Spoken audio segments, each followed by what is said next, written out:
Alors Gilles Détoré, bonjour. Donc vous êtes l'heureux maire d'Agde, une ville dont le passé remonte à la plus haute antiquité et qui a été brutalement propulsée en tête des stations touristiques par la mission Racine dans les années 60. Alors comment gère-t-on cette dichotomie entre ce patrimoine fabuleux et cette image de modernité ? Bien justement, l'un enrichit l'autre, dans la mesure où nos 2600 ans d'histoire sont un atout énorme aujourd'hui en termes touristiques. Lorsque la mission Racine est arrivée, c'est vrai que Agde était encore un comptoir grec avec la pêche et la viticulture comme principale activité. Et à partir des années 70, le Cap d'Agde a été construit très rapidement et je dirais que dans les années 80, c'est devenu la première station balnéaire de France grâce à l'idée géniale à l'époque du général de Gaulle qui avait lancé cette mission Racine pour implanter des stations balnéaires sur le littoral languedocien. Oui, et c'est vrai qu'il a littéralement bouleversé tous nos destins. Alors bon, quand on traverse Agde, on se rend compte qu'il y a un fleuve nourricier, qui est cet héros magnifique avec l'écluse qu'on a visité ce matin. Donc on a quand même toute l'histoire qui se télescope à cet endroit et on a l'impression que c'est le fleuve qui a tout drainé. Alors justement, vous êtes président d'une communauté de communes, d'une agglo, qui a pris le nom Hérault Méditerranée. Donc c'est tout dire. Écoutez, d'abord ce fleuve, c'est lui qui a justement permis l'implantation des Grecs pour réaliser ce comptoir, puisqu'ils avaient trouvé les trois éléments essentiels à l'implantation d'une civilisation, qui étaient les terres fertiles avec le volcan, le sel qui se trouvait ici au Cap d'Agde avant la station balnéaire et bien entendu le fleuve Hérault qui venait arroser les cultures. Et aujourd'hui justement nous tâchons de montrer que Agde est une ville d'eau, est une ville justement qui est à l'embouchure de ce fleuve et qui donc va drainer tout un territoire. C'est 19 communes qui composent l'agglomération Hérault-Méditerranée, Hérault-Méditerranée puisque c'est les deux éléments cardinaux qui positionnent géographiquement notre territoire. Mais au-delà de ces, je dirais, de ces deux éléments aquatiques, nous avons aussi le canal du Midi, nous avons des zones humides comme le Bagnas qui sont de véritables pépinières en termes écologiques. Et donc c'est tout cela, c'est tout ce patrimoine à la fois historique, à la fois environnemental que nous tâchons de mettre en avant aujourd'hui et surtout de mettre en relation, vous avez raison, grâce à toutes les coopérations que nous avons mises en place. Oui, vous avez mis en place beaucoup de coopérations européennes, notamment avec Odyssea, mais surtout vous essayez de faire en sorte que le littoral soit drainé par la côte et vice-versa pour des raisons de saisonnalité. Donc vous croyez vraiment que dans ce modèle solidaire qui est en train d'émerger et qui va faire qu'en fait on n'a plus la même dichotomie entre le littoral et l'arrière-pays que ce qui pouvait exister il y a 20 ans? Bien d'abord parce que le Cap d'Agde reste, c'est vrai, la belle vitrine de ce territoire. Il vient capter l'ensemble des touristes et surtout, comme vous l'aviez bien dit, en juillet et en août. Notre but, c'est de rallonger au maximum la saison, d'abord pour fixer des emplois, pour fixer des activités.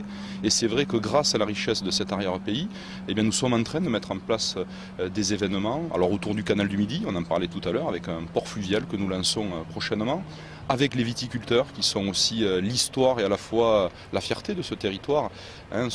Finalement, ce vin aussi qui vient de plus en plus aujourd'hui, qui est de mieux en mieux établi, aujourd'hui vient enrichir aussi la destination touristique à travers Vinocap, qui est un événement qui réunit l'ensemble des viticulteurs de notre territoire.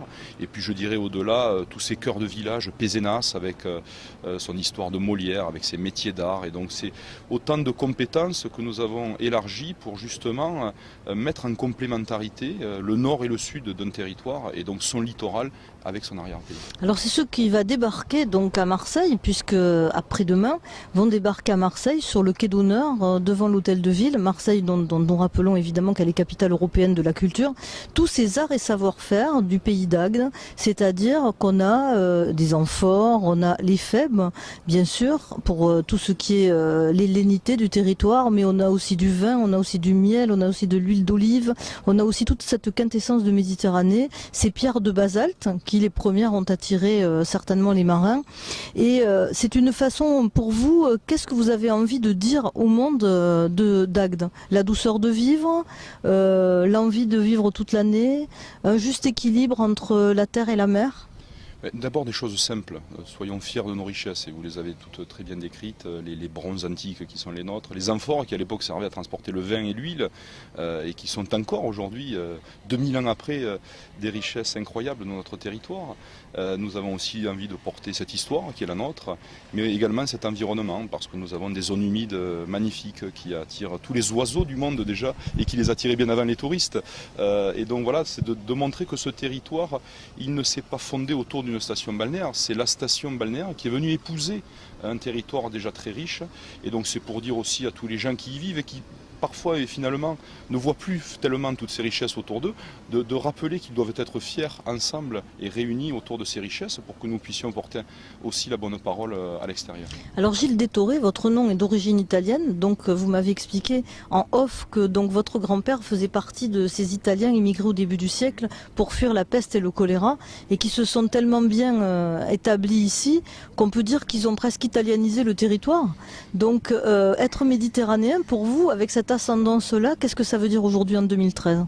Mais être méditerranéen, c'est forcément épouser une certaine culture que la Méditerranée a permis de partager, hein, parce que n'oublions pas que les Grecs sont arrivés à Agde par la Méditerranée, les Romains, bien entendu, ont conquis beaucoup de terres aussi par la voie maritime, et donc d'ailleurs mon nom s'est francisé parce que maintenant c'est Gilles Détor, vous voyez, et d'un autre côté, il faut être fier de ces racines méditerranéennes, parce qu'ici il y a beaucoup d'Italiens, beaucoup d'Espagnols, beaucoup de Pieds Noirs aussi, qui ont aidé à renforcer l'image de cette cité, et aujourd'hui nous portons ces racines, je dirais, comme un étendard, hein, de la Méditerranée, parce que être méditerranéen, justement, c'est clair, avoir un certain mode de vie, une gastronomie particulière, c'est aimer aussi justement le soleil, la convivialité, la chaleur humaine, et je dirais que c'est aussi respecter cette histoire et respecter tout ce qui nous unit entre Méditerranéens, et je pense qu'aujourd'hui c'est le message aussi que nous voulons porter à travers Odyssée. C'est un très beau pavois de joute pour Agde. Merci beaucoup, monsieur le maire. Merci.